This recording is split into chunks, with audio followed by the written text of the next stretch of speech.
नमस्कार, आप देख रहे हैं Neelam times media. Neelam times media में आपका स्वागत है। आइए नजर डालते हैं आज के मुख्य समाचार। भिवंडी तालुका के ग्राम पंचायत रहनाल के प्रभारी सरपंच प्रताप पाटिल द्वारा करियर मार्गदर्शन शिविर का आयोजन किया गया। बता दें, विद्यार्थियों को 10वीं 12वीं के पढ़ाई के बाद किस तरह सरकारी नौकरी मिलेगी, जैसे पुलिस भर्ती, बीएमसी, जिला परिषद, तलाटी, कानून विभाग आदि सरकारी नौकरी को लेकर करियर मार्गदर्शन शिविर का आयोजन किया गया। इस शिविर के प्रमुख मार्गदर्शक प्राध्यापक हर्षद पाटिल व सह मार्गदर्शक मंथन पाटिल थे। इस शिविर का कई विद्यार्थियों ने लाभ उठाया। भिवंडी तालुका के ग्राम पंचायतों में पहली ग्राम पंचायत रहनाल है जो इस तरह का करियर मार्गदर्शन शिविर का आयोजन किया।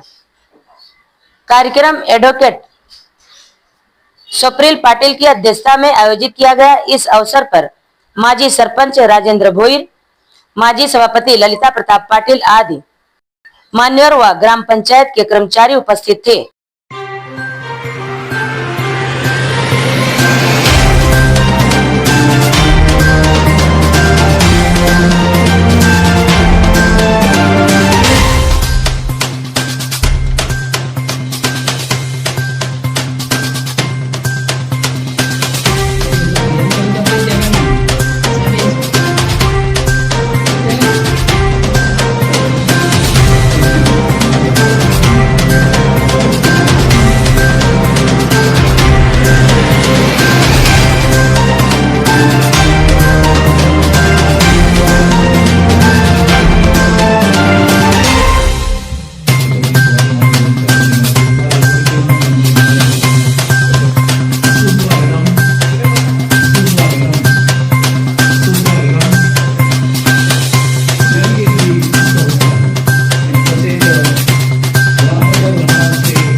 आमचा देशही सक्षम झाला पाहिजे, तो जगामध्ये टिकला पाहिजे आणि आमचं राज्यही सक्षम झालं पाहिजे आणि ते भारतामध्ये त्याचं नाव असलं पाहिजे.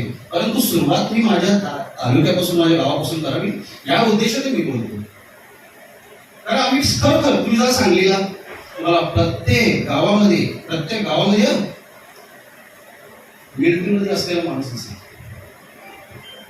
बघा जाऊन साताऱ्याला जा, प्रत्येक गावामध्ये मिलिटरीमध्ये असलेला माणूस दिसेल. पण आपल्याकडे कोणाला माहिती आहे का, त्याची परीक्षा द्यावी लागते किंवा तिथं काय अर्ज द्यावा लागतो की काय करावं लागतं, हे काहीच गोष्टी माहिती नाही. आणि पण आम्ही इथले स्थानिक असून, मी स्थानिक बोलतो त्या विषयी कोणी वाईट वाटून घेऊ नका, आम्ही सगळे सारखेच आहोत. पण तुम्हाला सुरुवात कुठून केली पाहिजे, माझ्या घरापासून केली पाहिजे म्हणून बोलते. तर परिस्थिती फार वाईट आहे आमच्या अख्ख्या तालुक्यामध्ये. आणि तुम्ही जिल्हा स्तरावर जरी गेलात तर सापडत नाही, बोटावर मोजणे एवढे पण सापडत नाही ही परिस्थिती. आणि तुमची खरी शान, तुमचा खरा मान हा प्रशासकीय अधिकारी असल्यानंतरच तो मिळत असतो. आज इथे किरण गायकवाड बसलेत, ते उपकोषागार अधिकारी आहेत. तुमचा प्रत्येक माणसाची रिटायरमेंटची फाईल त्यांच्या सहीशिवाय पुढे जाणार तर तुम्ही किती मोठे अधिकारी असाल. त्यांच्याकडे पास होईल तेव्हा ती जाईल. आता मी बसल्या बसल्या एका ह्या घडीकडे बघितलं, त्या घडीकडे NSSO लिहिलेलं आहे. तर हे NSSO जे आहे हे सेंट्रल गव्हर्नमेंटच्या सर्व्हिस मधला एक भाग आहे तो. तर ते सेंट्रल गव्हर्नमेंटचे सांख्यिकी विभाग, स्टॅटिस्टिक्स डिपार्टमेंट या विभागामध्ये हे NSSO म्हणून एक नॅशनल सॅम्पल सर्वे ऑर्गनायझेशन एक उपक्रम आहे. त्या अंतर्गत आमचे ते बरेच गोष्टी त्याच्यामध्ये बरेच अधिकारी त्याच्यात काम करतात. आणि तो उपक्रम असा आहे की पूर्ण वेगवेगळ्या प्रकारचे सर्वे केले जातात आणि त्या सर्वे मधून गव्हर्नमेंटला डेटा प्राप्त होतो आणि त्याच्यावरतीच इन्फ्लेशन आणि डिफ्लेशन म्हणजे जे महागाई वाढ होते किंवा काय होतं हे सगळं ते हे NSSO चे ऑर्गनायझेशन आहे हे आपल्याला त्याच्यामध्ये देतं सेंट्रल गव्हर्नमेंटने डेटा आणि त्याच्यावर गव्हर्नमेंट ठरवतं की महागाई किती % वाढलेली किंवा काय वाढलेली आहे. आणि हे आपली जी सोशल इकॉनॉमिकची कंडिशन आहे ती कशा प्रकारची आहे हे सर्व जे डेटा देतं हे NSSO म्हणून ऑर्गनायझेशन आहे गव्हर्नमेंटची ते देतं. म्हणजे अशा प्रकारचे विविध सेंट्रल गव्हर्नमेंटमध्ये त्या हे आहेत. तर त्याचाही आपण प्रयत्न केला पाहिजे आणि तुम्हाला इथून नक्कीच तुम्ही काहीतरी घेऊन जाल याची मी तुम्हाला सर्वांना शुभेच्छा देतो आणि पुन्हा एकदा हे सर्व जे आयोजन केलेलं आहे त्यांनाही पुन्हा एकदा धन्यवाद देतो. ग्रामपंचायत राहणार यांच्या प्रयत्नातून आणि मार्गदर्शनाखाली आपण करिअर मार्गदर्शन शिबिर या शिबिराचे आयोजन केलेले आहे. या शिबिराचा महत्त्वाचा मुद्दा स्पर्धा परीक्षावर आपण विद्यार्थ्यांना माहिती देणार आहोत.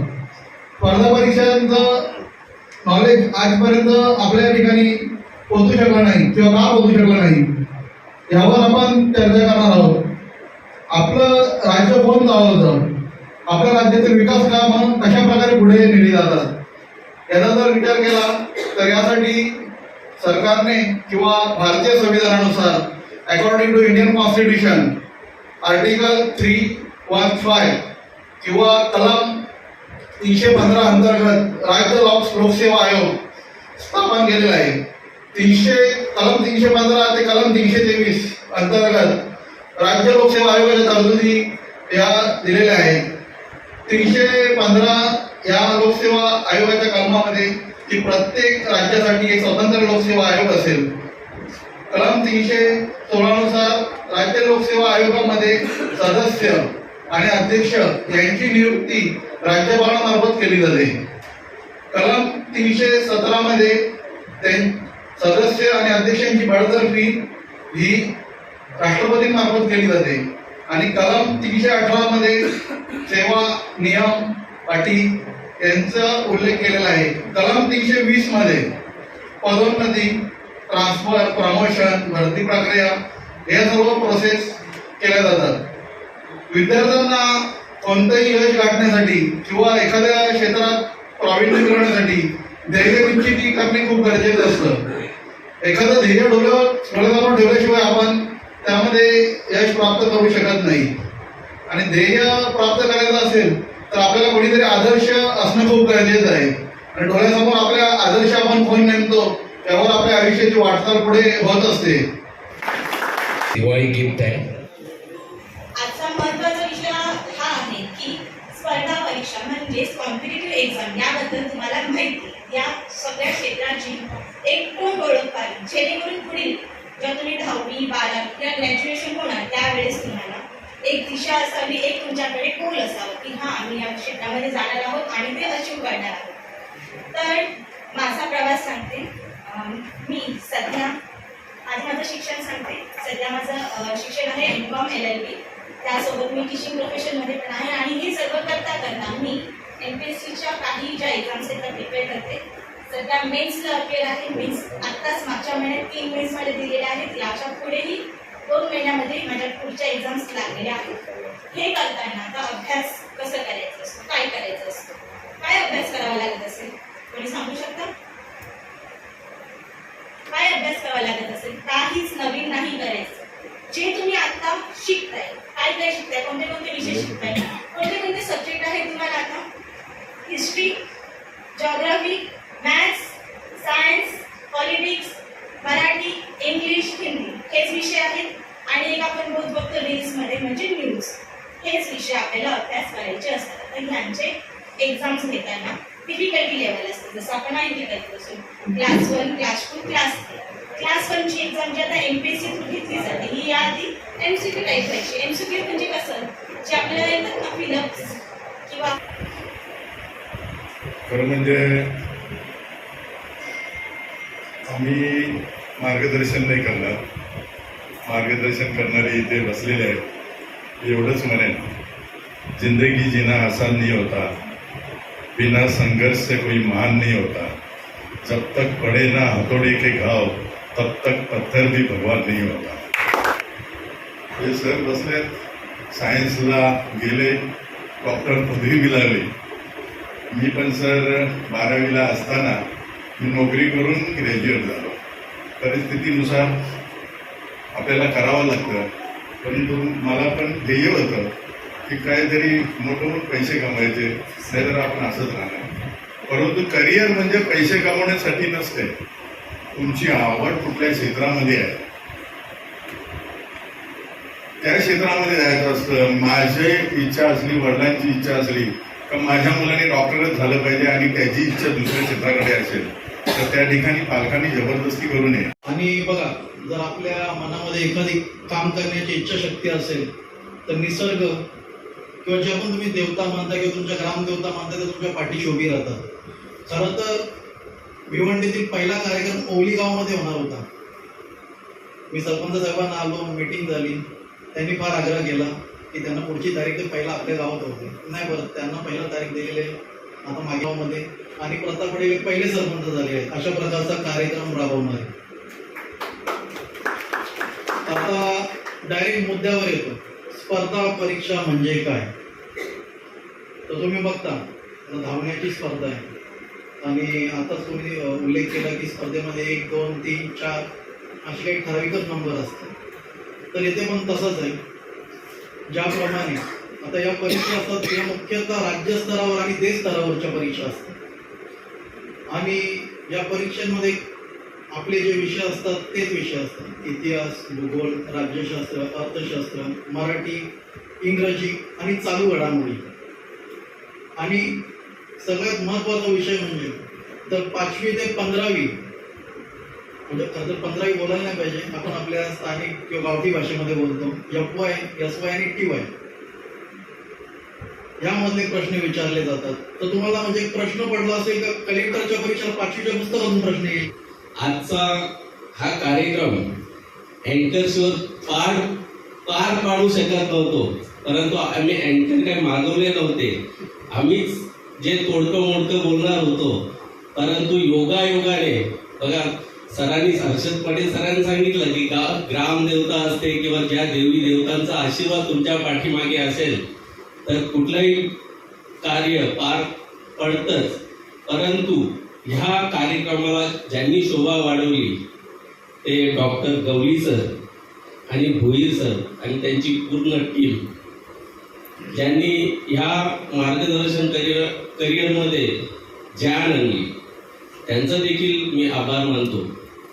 आजचा ह्या मार्गदर्शन करिअरसाठी हर्षद पाटील सरांनी सांगितलं की ग्रामपंचायत मार्फत आपण गावोगावी असं मार्गदर्शन शिबिर करूया. आणि तुमचं गाव आणि ओवली गाव त्यांनी प्रथम प्राधान्य दिलेलं आहे. त्यांनी सांगितलं की ओवली गावचं पहिलं शिबिर होणार होतं, परंतु मी त्यांना सांगितलं की राहणार गावचं पहिलं मार्गदर्शन शिबिर घ्या.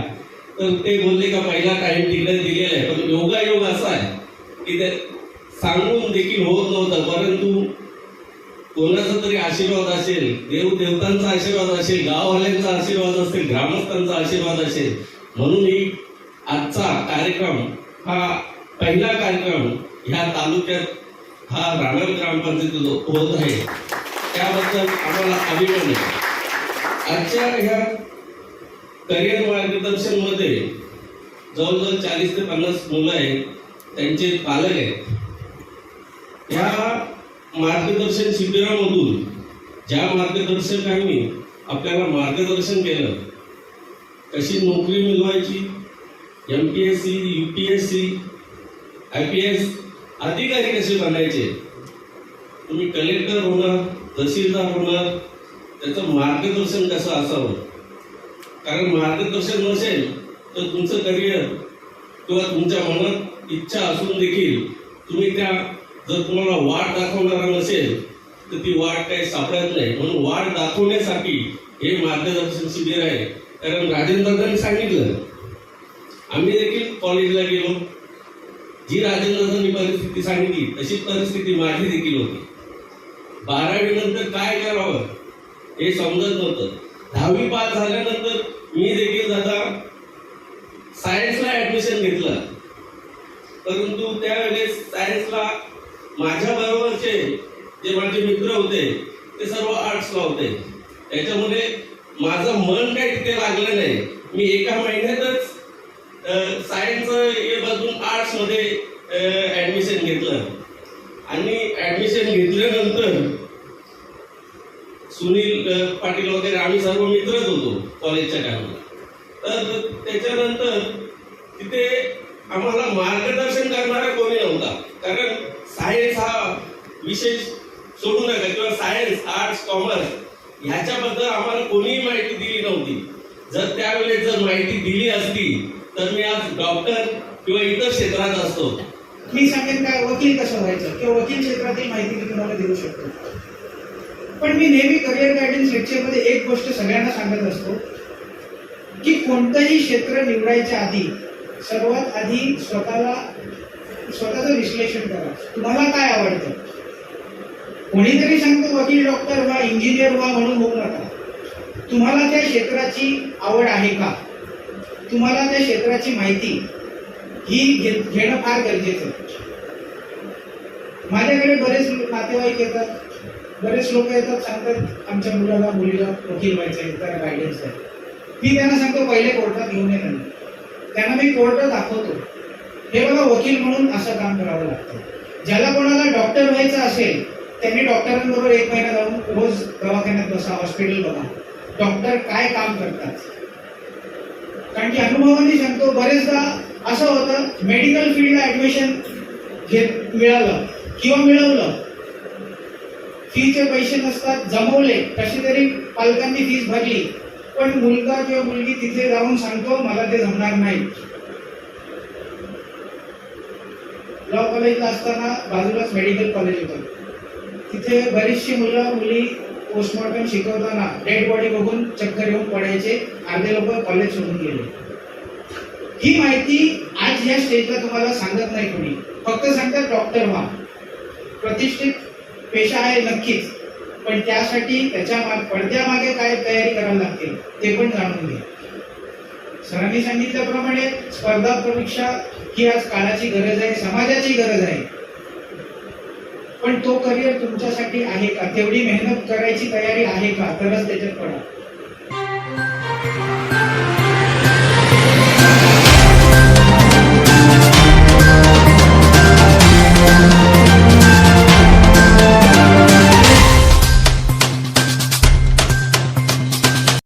समाचार देखने के लिए नीलम टाइम्स मीडिया को सब्सक्राइब करें, लाइक करें, शेयर करें. धन्यवाद.